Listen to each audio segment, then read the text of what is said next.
So once you have a deal, right? So how can you find more deals quickly? Okay. Once you have that one flex option sign, you're going to then either you do this yourself or you have a bird dog that does this.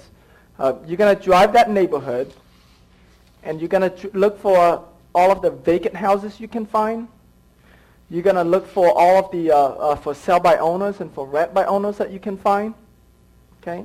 For the vacant houses, you're going to track down those sellers. For sale by owners, for rent, you're going to call them up, and you're going to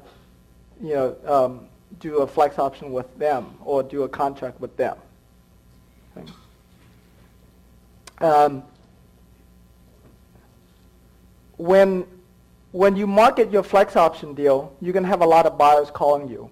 And some of the buyers are contractors or landlords type buyers where they're looking for other fixer-uppers to buy. So you can then find other wholesale deals that you can get on a flex option to sell to them. You're also going to get the buyers that can get conventional loan or buyers that have bad credit, owner-occupant buyers that wants a move-in ready condition house.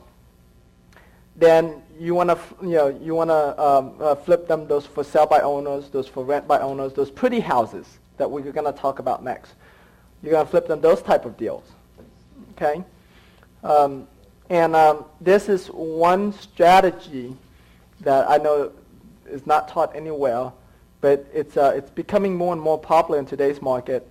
They're called expired wholesale listings. A lot of you have heard of expired listings on the MLS, right?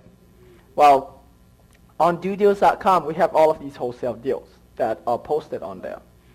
And not just on DoDeals, but on anywhere that has wholesale deals posted, on Craigslist, anywhere.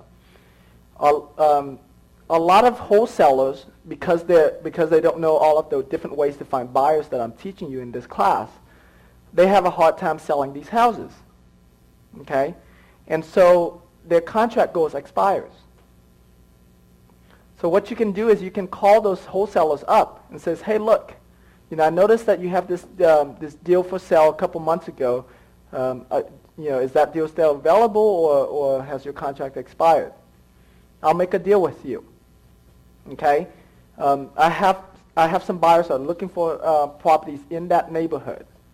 If you let me talk to the seller and get a contract with them, I will pay you a fee for referring me that seller.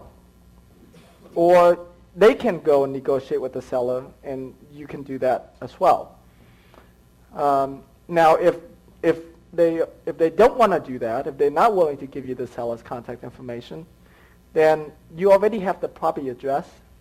Just send a mail to that seller directly. So you mail them a check that you can buy from like a business check that you can buy from Office Depot or Office Max, any type of business stores like that. So they have these business checks, and you can just handwrite in, for the seller how much you want to offer to the seller, and where your signature line is. It says, call me to get this check signed. Okay. Now, when the seller calls you back, you don't have to give them that. You don't have to offer them the price that you have on the contract, because you don't even know what they're willing to accept. You just tell them, well, that's the average price that we pay for a home in that area. Now, every house is different depending on the value of your house and how much repairs it needs. It may be more or less than that. Okay, you got that?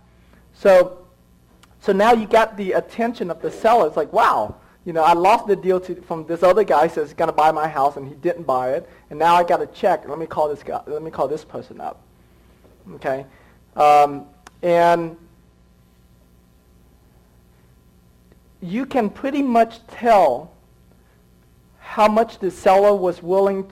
You can kind of guess what the wholesaler had it under contract last, based on the asking price that he's asking.